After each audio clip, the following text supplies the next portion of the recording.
vaunted FBI that they're so great at what they do, a bunch of 18-year-old kids spotted their surveillance. In the summer of 2012, George Washington University hired me to do a surveillance and surveillance detection course. That's when you went to school too, right? Yeah. So I had a dozen students, and on our very first day, I broke down what a surveillance detection route is and how you put one together. So I said, what we're going to do to start off is we're going to walk through what would normally be a 2-hour surveillance detection route. It's going to take us about an hour and a half because we're not going to actually stop at the stops. So we leave from the dormitory. We go up 20th Street to a bookstore, a combination bookstore cafe in DuPont Circle. The reason I like this bookstore cafe is because you can buy a book, have a coffee, and there's a back door.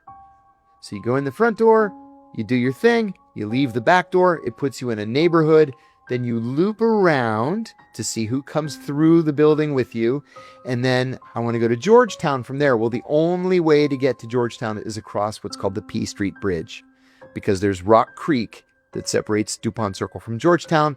It's a chasm. So the bridge is like 500 feet above the creek.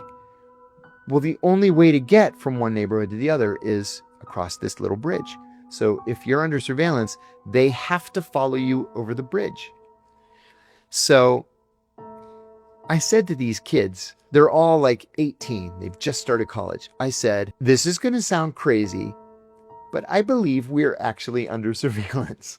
I said, I don't know if you guys noticed, but there's a woman and a man who followed us into the cafe and out the back, and they looped around and came to the bridge. Now we've crossed the bridge, and there's a woman sitting alone in a car reading a newspaper, which never, ever happens in real life, only in the movies. So I said, what you would do is you would jot down descriptions of the two who are on foot and jot down the license plate number of this one and the description of her and a description of the car. Just then my cell phone rings, and it's my lawyer. He said, I just got a strange call from the FBI. They said that you are acting very suspiciously as if you are doing a surveillance detection route. And I said, tell these retards at the FBI that I am doing a surveillance detection route and that a group of 18-year-olds on their first surveillance outing caught them.